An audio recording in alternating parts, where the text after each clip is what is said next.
The higher view. Welcome, welcome. So I'm back. Yay! Look propped up on the desk and the whole 9 yards. But today we are so excited. We have Tami Csakany here. She's going to be talking about some business tips for all of you entrepreneurs out there on what not to do, which will also infer what to do, right?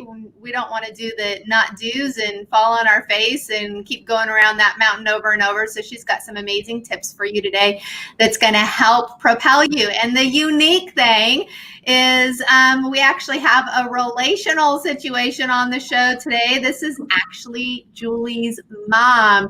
So we were just talking about some family business dish that we might try to pull out of her today.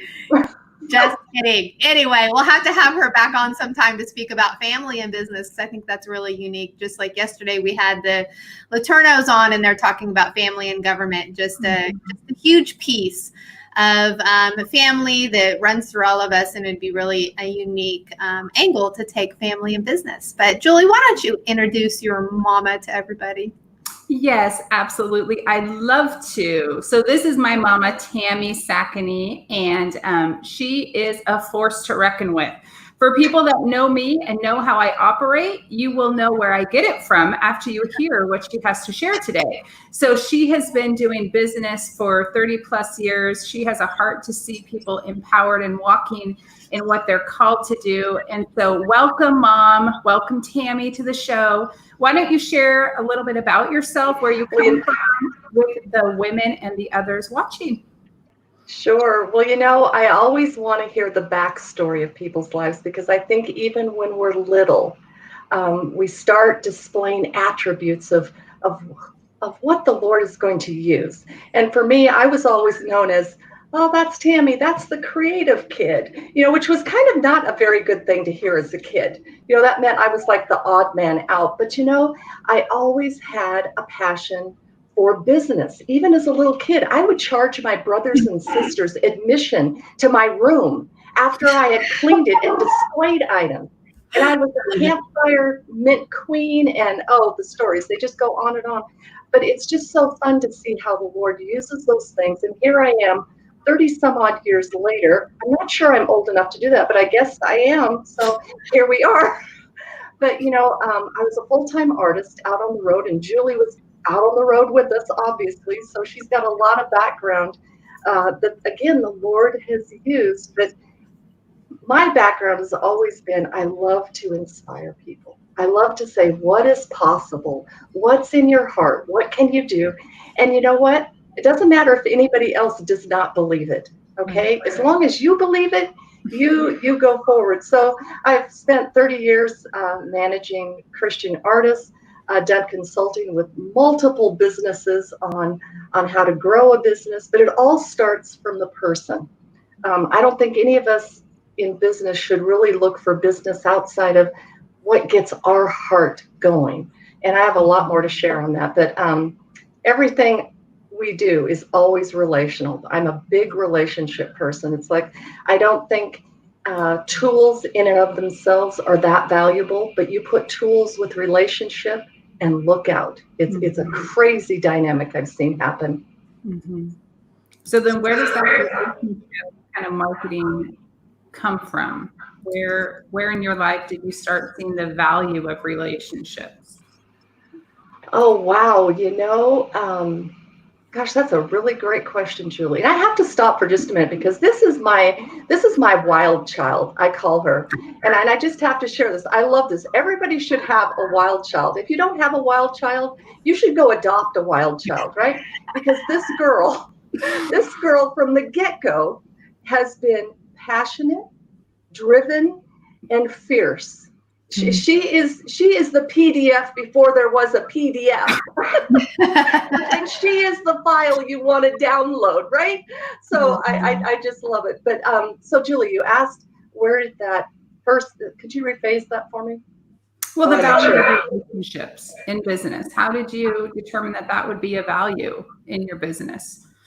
Well, I think it started when after I came off the road and was invited to come to work for Incubator Creative Group. And I realized, I was like, God, I got nothing. You better give me something. And what I realized was if I would just work at really hearing the heart of the person and identifying really what was causing them to stumble. You know, my job has always been to get people through certain projects and certain things to help their business/ministry grow. But you know what? What you have to really stop and learn is what inside a person is keeping them from becoming who they know they could be. So identifying that and then just loving people. You know, I have this great phrase that I go, I have this giant grace shaker that I try to dispense on people a lot because truthfully, people are so hard on themselves that somebody like me from a consultant point of view or manager or any other role I'm playing doesn't really have to come in and be harsh with somebody. I usually have to come in and clean up. I call it like a bloody little mess because they're so difficult and so hard on themselves. Mm-hmm. That's good. Yeah. So then when you decided to obviously branch out into kind of your mission into what you are doing, you discovered some things that entrepreneurs have a challenge with. So why don't we talk a little bit about, of course, the title of this, 3 things that you can fail doing as an entrepreneur. So why don't you start with some of those points for the people that are listening that are in business or they're wanting to go into business? Sure. Well, I think it's always good if we can find a scripture from which to build on, because that's not going to send us down a bad path, if you will. So there's a great scripture out of Proverbs. Any enterprise is built by wise planning, becomes strong through common sense, and profits wonderfully by keeping abreast of the facts. So that scripture right in there has 3 great things that can happen, but it also has the opportunity for 3 failed assumptions to trip you up. So that's kind of where I start. You want me just to dive in? Yeah, go for it. Okay. So an enterprise can be a family, it can be a business, it can be all kinds of things. But what we're talking about here today is what I like to call we're ministry entrepreneurs, if you will. And so that means we're okay with blending business and ministry. And I don't think anybody here might be surprised to know that a lot of people have trouble blending ministry and business. They think there's something less spiritual when you talk about money, when in truth, money is the lowest form of power God gives us. It's the lowest form. So if we can't make sense of it, it's hard to get on to the good stuff, right? So the first, crazy assumption to me is when we get to that piece by it's built by wise planning. Some people just don't believe in planning. Now you have to look at your personality, and some people are better off the cuff and just going for it, and that's okay. But there's another piece of that God honors wise planning. And the thing about that, though, is if you're a person who likes going off the cuff and you're ran more by the Kiersey-Bates scale of T or F, F being you're driven by your values and you just want to get it done, or you're more a person who stops and goes, I need to think about this and analyze it. It's bottom line, you have to embrace discomfort. I think to grow, if you aren't uncomfortable, you're not growing, sorry. So we're all about incubator, hatching good stuff. What happens in an incubator? You take something that's not well and you make it well. So our thing is always about, growth. So if you want to begin that process, you go, wait, how do I go about wise planning? Well, typically you only see the world the way you are, right? Not the way the world is. Mm-hmm. I see the world the way I see it because of who I am. Right. So we need to get around other people who bring us different perspectives, because I deal with people all the time that say, well, this or that or whatever is difficult, or it can't be done, or whatever. And I'm like, for you, that's absolutely true. Right. That is a truth. But it is not the truth, because I work with a lot of other people that's very different. So we have to get beyond that thing of of just depending on our vision and our ability to see. Mm-hmm. Well, and I think that's the scripture, that we make plans, but God directs our steps. So it's like being able to, yes, make those plans, but knowing that the direction may not be the direction that we're planning on going, but it's the direction that God has. And it's like, write your vision down, make it plain, Habakkuk 2, so that you can run with it. And so, yeah, I agree. That's good. Mm-hmm. Yeah. You got it. You got to have direction. Otherwise you're just spinning in circles. And that's nauseating after a while for everyone involved. Yeah. But I think, our planning should remain fluid. So for those that like to go off the cuff, I think they fear being locked into something, versus realizing that, to me, it's kind of like, setting the cornerstones of a house. Well, that doesn't mean that the entire inside of the house is set, right? It's like you set a foundation, you set a plan that's a foundation. You can move walls around in your house all day long and remodel all day long according to, as your family grows or decreases or whatever.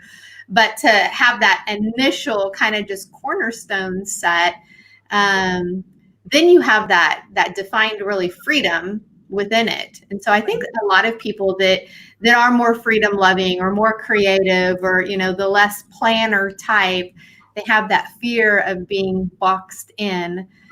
And that's really just kind of a lie, honestly. It's a perception. It's really just kind of a lie. It actually will help them flourish more when they create a plan. Right. And you make such a good point there, because we have to know who we are and how we think and how we function. And then it typically takes someone outside of us to say, well, let's explore that. Why is it you're more comfortable with things being off the cuff and not really planning very much, right? Because there's some things there to explore. For us, it's always about the person. Everything starts with the person, not the objective. We're going to get to the objective, but if we start with you as a person, know your strengths, know your weaknesses, know the way you think, the way you function, look at your brokenness, dare to look at some of the stuff that maybe you prefer to leave, covered up or hidden away. But I'm telling you, particularly in business, ministry, really anything, those things are going to show themselves to be true. So my thing is, let's just unbury them. Let's get them out on the table and let's look at them. But, part of wise planning is starting with someone else's need in mind, not your own need. That's a tricky one. That's a tricky one, because my thing is if you're in the business of ministry or business, ministry and business, you've got to see a need and meet it. Now, if the only thing you're seeing is your need and you're meeting that, that's called therapy. And I tell my people all the time, I am no therapist, right? I don't have time for this. I will love you through whatever, but it's like you really have to look at what you're doing and say, or ask the question, what is the need I'm meeting? And then, is that the need I want to be meeting, right? I think one thing that I like, you're talking about objectives and the individual, is that, if we decide the objective or decide the need that we want to meet, first and foremost, there's nothing new under the sun. So, there's 1,000 other people that see the same need or that, have the same objective. What I find that is interesting is, let's say you line up 10 of us, we all have the same objective. Sure. Yet if we all try to approach it in the same way, you might have 1 out of 10 that are successful. But if you kind of like go back, it's like, okay, so we have this objective, but now let's go back and take you as an individual. How are you as an individual focused on that objective, and build your plan from there? Then you can actually have 10 people with the same objective, meeting the same need. The billions of people in the world that need might actually get that problem might actually get solved. Right. Right? I say that all the time. If all of us as believers were really doing what we're called to do, and I do believe it's a calling, and if we were all doing that, man, the world would look very different. And right now in these pandemic times, I'm telling you, this is an opportunity for us to stop, reimagine, reevaluate, and look and go, wow, how am I affecting people? What am I really doing? And where, we'll get to this a little bit later, but then, and what results are actually being produced. But the thing that's interesting is in any field, there are a lot of people doing a lot of things. So typically when young entrepreneurs get going, they just obviously start looking at the way other people are doing things. Well, there's a really good piece of advice I want to give you. Make sure what you're looking at is working, because a lot of things you see, they're just being done over and over and over, rinse, repeat. But when you nail people down, a lot of times those things aren't working. So all we're doing then is just perpetuating things that aren't working. And I'm like, could we make a new mistake? Could we just make a brand new mistake? We don't need to keep making all these old mistakes. You don't gain anything spiritually, practically, at any level by making some of those mistakes. Right. This is what I love about doing business with the Lord, because if you're doing it, even just looking for problems and now I'm going to solve them, even if that's not my strength, that's not my skill, or trying to figure out how other people have solved them. So that's what I'm doing. But if you're doing it with the Lord and you step back and you're like, okay, Lord, what gifts and talents and skills have you given me? How can I help people? What needs can I meet? How do you want me to meet those needs? What do you want that to look like? And so you're just looking for that. Your mind is open and looking for the answers to those questions instead of just assuming, or looking at other people for how something should be done. So, well, and I think that addresses one of the huge issues. And since we are a women's group, I'll really address it. I think women are some of the worst on this in operating in comparison or imitation, right?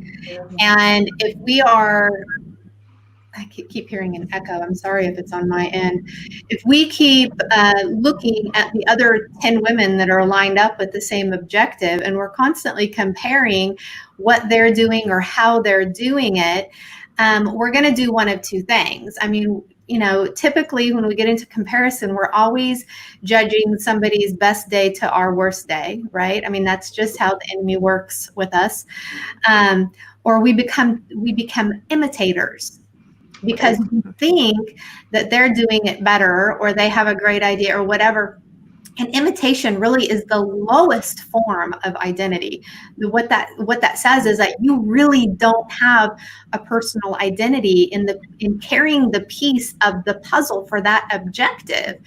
And therefore, the larger objective, God's objective for that situation, is never going to be met if you can't walk in, carry your original content, if I will, since we're constantly talking about original content in our group, carry with confidence the original content that's written in your DNA to meet that objective's need, and stop looking in a comparison way to your sisters that are trying to meet the same objective. I think that's a safer way. That's a safer way for people. If they just regurgitate what someone else is saying and it resonates in their spirit, they're not taking personal ownership that it's something that they're sharing, because they would have to take a risk. Right. Are they willing to take that risk and get over that fear factor that someone may not agree with what they have to share? And are they okay with entering those brave conversations? And we've talked about this, Melissa, right? We've lost the ability to debate when we don't agree with someone. We just shut it down, or we say, I'm out. I don't want, we agree to disagree. So I think that's the other thing. It's like, it's safer to just kind of put regurgitated information out there and to follow what other people are doing. Yeah. So Speaking of that, Mom, we've talked about, and we talked a little bit about this with Shay as well, the intrapreneur versus entrepreneur. And what is your take on that? As you're sharing these tips, do these apply as well to the intrapreneurs that are serving along other side, ministries or MLMs, or how do you kind of reconcile that with what you're sharing? Okay, well, if it's okay, I want to go back to something both you and Melissa talked about, and it's this comparison thing, and then I'll jump over there really quick, but I don't want to miss this. I think when you can step back and search my heart, oh God, not search somebody else's heart, oh God, but search my heart, oh Lord. And if you're having trouble with comparing yourself and doing some of these other things, it's really a gift to you in that it is an indicator there is some internal work that you need to do. Before you work on your business, you got to work on you. And we do this all the time with the people we work with. There's a level of personal healing that has to happen for you to be effective as a human being doing anything. So I think some of these things that we recognize about ourselves when we're honest, when we're really honest. Now, we might not know what to do with those, but those are things that should get our attention and cause us to pause for a little bit, because the Lord is always about us. Okay, he's more concerned about you than your ministry. He's more concerned about you than your business, than your ideas, all that. He's all about you.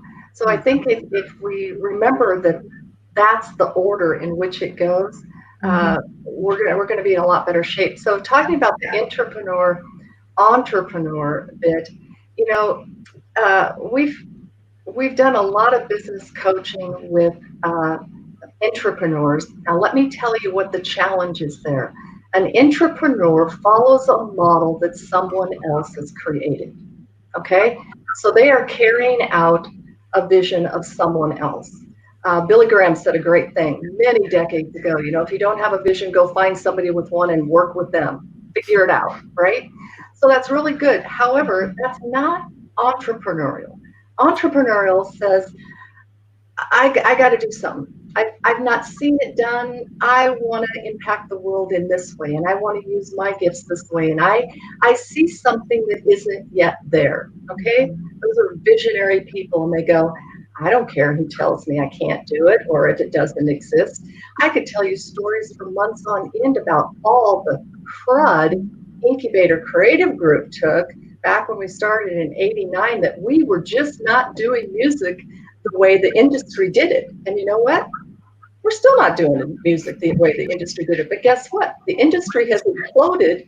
Guess what little company is still here? Now, I don't say that pridefully, but I say that to go, have the courage to follow that idea. Now, if you don't have courage yet, then go follow somebody else's vision and learn some things, learn a work ethic, learn passion, learn procedures, just learn, right? But then if God stirs that thing up inside you and it's something that you haven't seen, you can't quite figure it out, entrepreneurs are very courageous. So if you need to learn how to be courageous, commit to being an entrepreneur. He'll get you. And I think too that, we're talking a little bit about identity before, is really knowing who you are and what you're called to. Not everybody is called to be an entrepreneur. Right. We have so many different levels of calling. I've done some teaching on the difference between leaders and managers. And one of the things that really irks me is how the term leader has always been put on a pedestal, like it's somehow better than a manager. And I'm like, no, like leaders desperately need managers to come alongside, and so many people, and I've seen this helping doing coaching in some startup MLMs and people that were, easily making 6 figures a month in an MLM that had been around for a while and very structured, come into a brand new MLM that doesn't have the same infrastructure, and having to, be fluid as things grow and change and flopping. Like they could make 4 figures a month, type of a thing, because their managers are usually really, really successful when structure's been built. They're like, I can totally maintain and capitalize and churn out something really good in a machine that's created. And then you have, what I term like the leaders or the visionaries, that you try to stick them in a structure that is all built out, and they're going nuts because they're constantly trying to figure out what's broke so they can build something new. Right. Oh, that is like so good. So I have a really quick story I have to tell you about that because it illustrates it so incredibly well.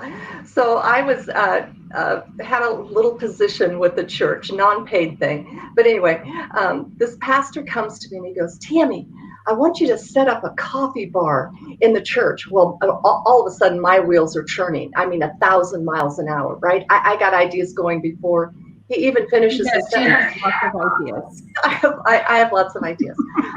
But anyway, so he starts to elaborate on this. And he goes, now I'd like it, it kind of to be a bar thing and 2 shelves. And then on the base of it, I'd like, a coffee and a creamer. And he just started going into all this detail.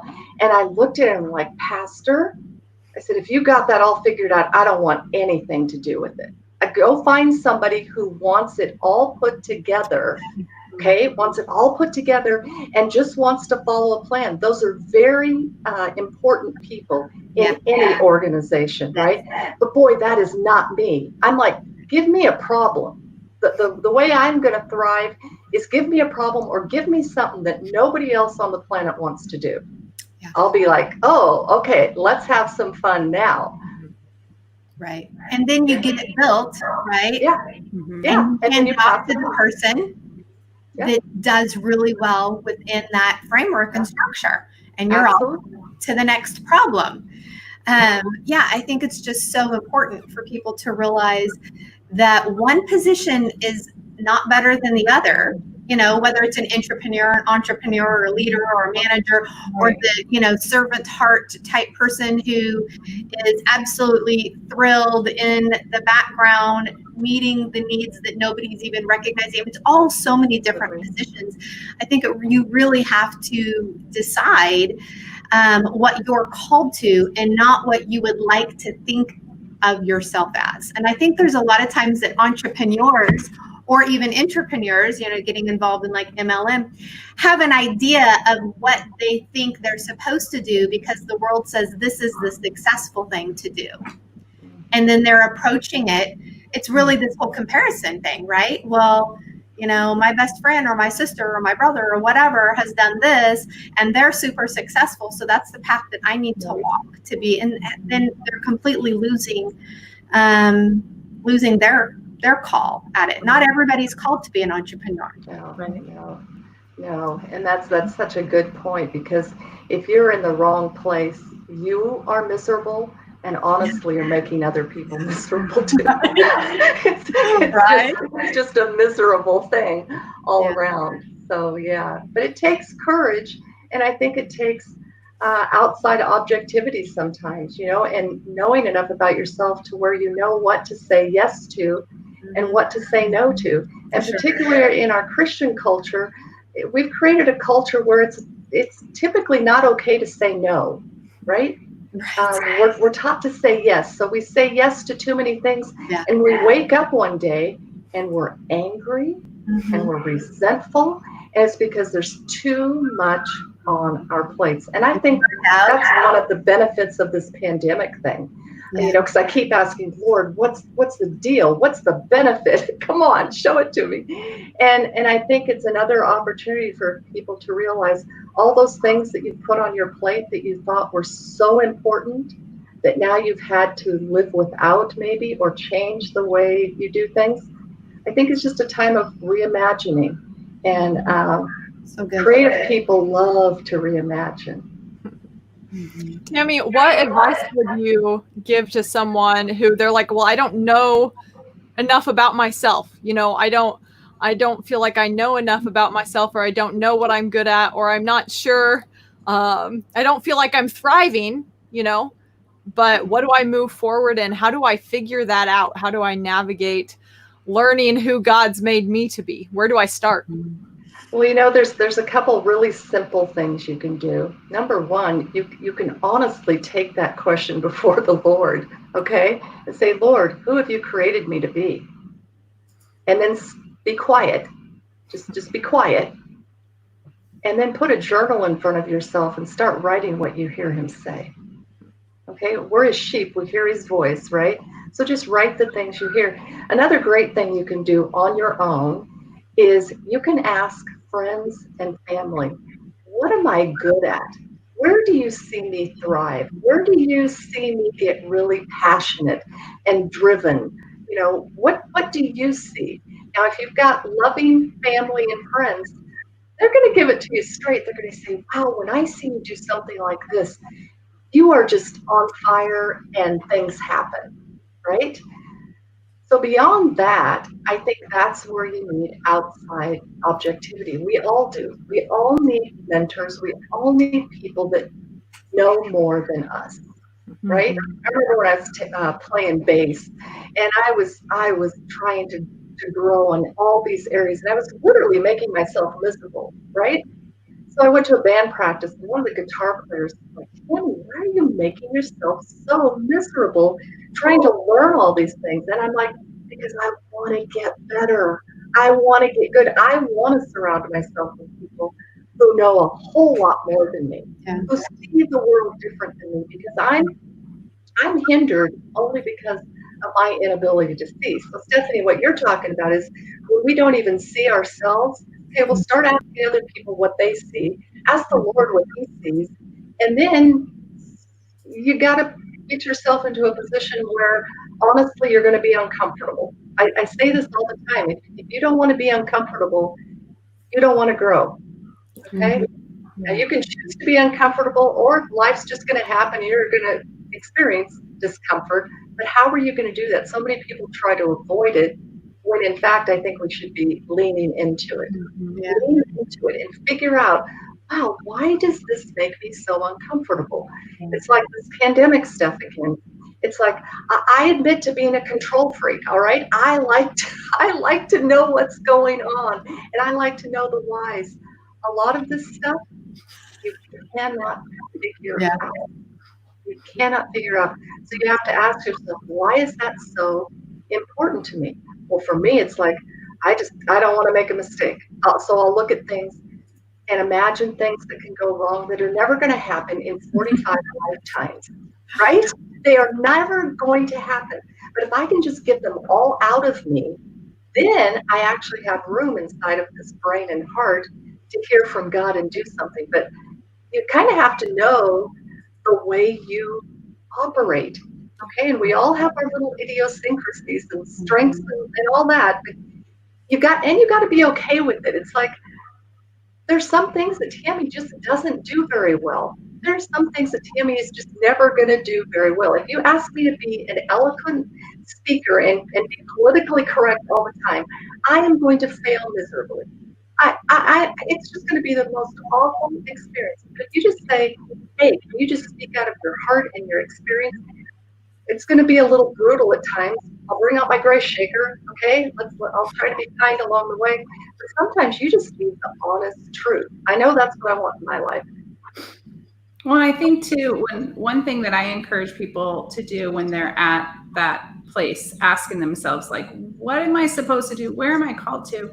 I say, go back to when you were young. Like, what kinds of things did you enjoy doing, and what things made you come alive? Because maybe those things are still there. They're just dormant.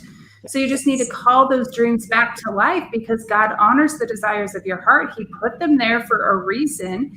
And maybe it wasn't the right time, or maybe you got off track, or maybe there was, a disappointment and you just put that on the shelf because, oh, that's never going to happen again. It's like, you're never too old, you're never too young to do what God has called you to do. So it's stepping outside of that mind frame of, okay, that was for now, and now I have to do something new. No, that it could be something very well that was revealed to you when you were younger, and it just wasn't the right time. And so now God is saying, remember that thing? Now it's time to pick that up off the shelf. I've had, older women come to me. They're like, Julie, I loved dancing when I was younger. I never knew there was a spot for that when I'm older. And now they're teaching dance classes to the next generation, and they're just so coming alive. And so that's another way, I think, to really encourage people to step back into what they're designed to do. I love that, because it's like, we are who we are. I say this to people all the time. Look at your kids when they were 2 or 3. That's pretty much who they're going to be as adults. If I listen to my mom tell stories about me, I mean, the most common phrase people would say is, Tami, just light somewhere. Well, I still don't light somewhere. I could tell you things about Julie, but I'm a mom, so I'm just not going to put all those out there today. But she's no different than she was at 3. She's really no different. She is just a driven little human pushing her way through the earth with great passion. And so I think you need to reach out to family too, if you can, if that's possible, and say, what was I like at 2 or 3? What did I really shine in? Because some of that, none of us can remember, right? Some of that we just can't remember. And some of it we just need to ask the Lord to remind us, because we've got these beautiful dwellings, right? That we are as human beings, but we just don't recognize them as beautiful things. We get distracted by what we're not good at, how we fail, how we'll never be. And then we get tripped up by just what's happened in life, and bruised along the way, battered along the way, busted up, all those things. So we have to care enough for ourselves to go, who am I? What do I need? Because I think God works out of our weakness. And our weakness is what? Is strength. Okay, so if we can just own our weaknesses and work on those, let God get in there and do his healing work and revelation, then I think that's where entrepreneurs are born. Because I think more people were healed. They would dare to dream. I just so believe that. But we don't work enough on us, because honestly, I don't think we think we're worth that much. Mm-hmm. So we get distracted by businesses and ideas. Mm-hmm. Sometimes those just need to go on a shelf. We need to work on you. Yeah, true. It's good. Yeah, I used to walk 3 points. Oh, go ahead, Melissa. No, go ahead. Move on. I know that you have 3 points, Mom, that you wanted to be sure to get across. So what was your second point? Well, the second point was common sense. You have to use common sense, because that's how you become strong at what you're doing. But common sense isn't common until somebody tells you, right? We only have the common sense we have based on our experiences and stuff. So again, you need other people speaking into that and saying, hey, this is what I see. This is what I see. And then daring to do some things a different way, right? Because we're all stuck in the ways that we've seen work or not work, but we're sometimes reticent to the change because we just don't have enough belief, right? And that's where you pull somebody else alongside you and you live off of their belief. I do this all the time with people. It's like, wow, Tami, I just don't see that that's even possible. That's okay. I see it. Let's just keep going. And then down the road, they go, oh my gosh, I had no idea. So sometimes you have to surround yourself with people who believe a whole lot more than you're able to believe at the moment. Mm-hmm. And then you see it and you're like, oh, okay, well then guess what? If that person is really good at what they're doing, they're going to see yet something else and you're going to go, oh man, I'm playing catch up again. But that's growth. And some people like growth. Some people don't like being uncomfortable. If you're in business, you're going to be uncomfortable until you leave this planet. If you're in ministry, you're going to be uncomfortable until you leave this planet. Truth be told, we're probably going to all be uncomfortable until we leave this planet. Mm-hmm. So we should figure out how to get something out of it. But the third point is, part of that scripture is prophets wonderfully. There's nothing wrong with prophets, right? But some people think that, when you blend ministry and business, that there's something less spiritual about that money part. Well, this scripture says if you will do these things, it's going to profit wonderfully. But here's the caveat. It's by keeping abreast of the facts. And if there's one thing I see, whether it's working with a creative person, whether it's working with a nonprofit, whether it's working with just a straight up businesses, we're afraid to stare at the bottom line because a lot of times we don't like what we see. Yeah. So that bottom line is really important. First of all, you've got to figure out what you need. You know, what are you trying to accomplish? You're going to have ministry goals that have to do with values of people. You're going to have some financial goals, maybe, yes or no, depending on what it is you're trying to build. But if you have any type of goal, it needs to be something that's measured. And particularly in our belief system as believers, we would prefer just to believe. And we don't want to get down to the facts, ma'am, because those are hard, because then we have to look at actually what's working and what's not working. Nate and I did a consultant thing with a church, and they said, well, we're all about winning souls for Jesus, which is about as bland as you can get. I'm sorry. I'm like, whatever. Okay. All right. So, but let's go with that. Let's just go there. We're all about winning souls. Okay. How many souls have you won last week? Well, I don't know. How many souls did you win last year? I don't know. So are you really about winning souls? Because I'm thinking if you were, you'd probably be able to keep track. Right. That would be a really important thing. And I think sometimes people are afraid or intimidated, probably more so, by the business aspect of things, or they don't know how to measure, or they don't know what to do with the stuff that they get the information. Or honestly, they just want to be working in their business or ministry instead of on it. And there's a fine balance that if you're not spending some time working on your business or your ministry, it's going to fall apart. Because as an entrepreneur, there are many hats you have to wear. Because there's nobody else who's going to take the hat. I promise you. It's your hat, and they're lined up for miles. It's like, okay, now I got to put on that hat. I don't know if that makes sense where I'm going with that. Yeah, you know, something that a term that's been coined lately that I absolutely love is the term businessry. And I think it's a huge problem in the kingdom where people have delineated between business and ministry.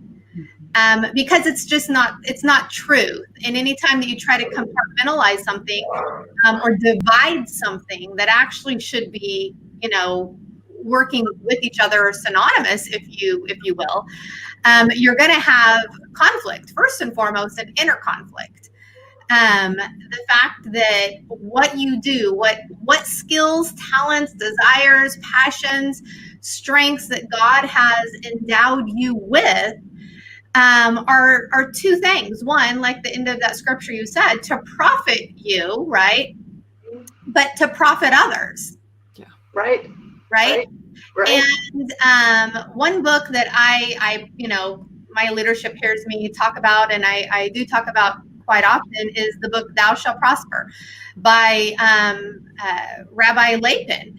And the reason why the Jewish people are so wealthy is not, which drives me nuts, which is not this stereotype because they're stingy. No, it's actually because from just the internal culture is everything they do is businessry. If you're a tent maker, you're going to be the best darn tent maker out there because your gift is ministering to a family that's going to live in that tent, right? I mean, that is a way to take care of other people, is to offer your services, and to be paid for them is a spiritual transaction that happens. Absolutely. And when people have a difficult time with the financial transaction, whether they're having a difficult time, you know, with the financial transaction because they're offering a service, a gift, a call, you know, whatever it is. I don't care what it is. If they have a hard time with sealing that with a transaction, first and foremost, it's a self-worth issue. It's an identity and self-worth issue. That one, I always say, okay, now go read Supernatural Ways of Royalty, because that'll smack you upside the head. And the other thing, just the spiritual principle behind that, is you actually withhold a part of your gift and strength, the spiritual aspect of that, from the person that's supposed to be receiving the fullness of your gift. And it's the coolest concept ever. People will, go read that book, and no, I'm not promoting it because I'm an affiliate or something. It's just that impact. But that would be okay. Hey, yeah. More than welcome to our organization with as much as I promote you. Yeah, he has another book too that's about business principles that are phenomenal. But that's what I struggle with. Even let's take the church, and well, it's not a business. Well, that's probably why you guys are failing. And you can't do your your building project, and you're begging your congregation constantly for more money because you're not treating it as a business stream. Right. If God has birthed something, he has plans for it financially also. And to pretend that he doesn't is absolutely ignorant. Because how much God talks about money and prospering in the Bible is way more than he talks about sin. Well, don't you find this is? I know we're rabbit trailing, but you triggered me here. No, that's so good, because we could do a whole session on this topic alone, and then we get to the end of it and say we could do this for another week. It could be a whole series of stuff, because here's the deal: typically, the people that have a problem with revenues or money or whatever it is you want to call it, it's typically because they don't have any. Okay, let's just be honest. That's where it is. So then enters in jealousy and comparison and envy and all these other horrible things. But again, it's like there's nothing wrong. We say this all the time. Treat your ministry like a business. We don't have to come up with new words or new interpretations. It's just like it's ministry and business can be said in the same sentence, and you're not any less spiritual. I think sometimes as believers, we think we have to spiritualize everything. Right. I'm like, man, there's truth and there's truth. And you know what? God breathes into all of it.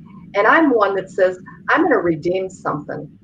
If it doesn't look very, very, very great from a biblical point of view, I'm like, I'm going to redeem that. I'm going to find a way to redeem that. But we're afraid as believers. And then we get judgmental. Oh my gosh, if that company is making money, well, there must be something bad going on, because it's that whole mindset, and that is the mindset that you will carry into anything you're trying to do, and it will become a huge stumbling block. Yeah, I used to walk people through, and actually Kim and I were just talking about it yesterday. I haven't done it for years. I used to do it when we were teaching the Satellite for Bethel School of Supernatural Ministry, but teaching people the passion process. And I used to be super passionate about the passion process, but pulling out of people what they really, really want or what they're really passionate about. And it would always be amazing to me how they were terrified to say, I really want to be a millionaire. Like that was something bad. Right. Or I really want to be famous. Like that was something bad. And I'm like, the passions are not good or bad. They just are. And they're sanctified by your principles. To just desire money and you are not a principled person versus the desire of money. And I don't mean, I want to make a lot of money because I just want to open an orphanage. You don't just want to open an orphanage. Right. And it's okay. But to literally walk them through that and realize that your passions are sanctified by your principles. Yeah. And it's okay to want those things that you're afraid to want, because the only people that have them predominantly are those that are unsanctified. That was not God's plan. Right. The plan when he wired you to be a multimillionaire, a billionaire, famous artist, whatever it is, to be president of the United States, to, the top of all the different fields. His plan was that you would get there in a sanctified process, right, so that it was good and that it reflected the kingdom well. But, we're so afraid to get really real with what our true passions are that we don't press into them. And you had said something earlier about, treat your ministry like a business, and vice versa. Yeah. Treat your business like a ministry, because it says do everything unto him. Yeah. Right? So if you're a nail technician, absolutely, treat it like a ministry. Yeah. Look the people in the eye, have conversations, get to know them. I mean, nails, good nail technicians or hair technicians are some of the best therapists out there, or inner healers, right? Treat it like a ministry, vice versa. It doesn't matter if it's a ministry first and a business on the backside, or it's a business first and a ministry on the backside. They are all business streams. Yeah. Yeah. Well, I don't you think some of that comes as a result of, because of how things have been modeled in the church, the pastor is the top dog, so that nobody else has ministries except the pastor. When in reality, everyone is a gift to be given away, and that's ministry. We're going to believe scripture. Are you going to believe the pastor that built the platform? Or are you going to believe scripture? Right? Probably not. Exactly. Yeah, right. We're supposed to be, the church as the institutional body, and it is an enterprise, by the way. I do agree with you. Its main purpose, as I understand it, is to equip the saints for service. Yet the saints try to get a little courage and try to get out there a little bit, and then they're smacked down by the church, because the only thing you really should be doing is inside those four walls. But don't get me going. Yeah, we can schedule another talk about all of that kind of stuff. Well, and I think, and I don't want to disrespect the church historically, because we also have to recognize that, they laid foundations. Did they get it 100% right? No, nowhere all the way back to Adam and Eve has anybody gotten it 100% right. But we are in a time and season that we are moving into a fullness of the kingdom principles, and we cannot continue to try to do something by the old church model. He's really moving us into kingdom principles that I believe he's been trying to slowly herd cats over the centuries, to get us here. And is this the final model? No, I'm sure he's always, God's like the biggest self-improvement plan ever. But right now, I believe that we're moving into this more kingdom, more of a fullness of the kingdom principle of this business tree. And it's not what's going on in the four walls of the church, but it's literally the, go disciple nations. Get out. I have to say something. I can hardly stand it. Do you think that that's possible? That because of what's going on, people now can dare to think a little bit broader, because they're not contained in those four walls. We God has said, wait, you have become way too comfortable surrounded by those walls. Right. Absolutely. I'm just going to tell you can't gather like that for a while. Now, I know a lot of people say all the things that are going on are evil and meant for destruction and all that. And I'm like, okay, well, there's evil in the world, but the God I serve says, whatever's meant for evil, I will turn for good. Yes. And I'm like, wow, this is a chance for people to get outside of that boxed in, literally, that boxed in thinking, and go, oh, how am I supposed to be affecting my neighbor? How am I supposed to be affecting the 10 people I'm allowed to see today? I mean, we just need to breathe. It's like, breathe in what he's speaking to you. Just breathe. Dare to dream, dare to look. But everything is possible. Everything is possible. And it's the fact that you can't see the end of it is good confirmation that he's all over it. I say this all the time. I have to make sure that the Lord turns up in my crazy ideas. Because left to myself, nothing is going to happen.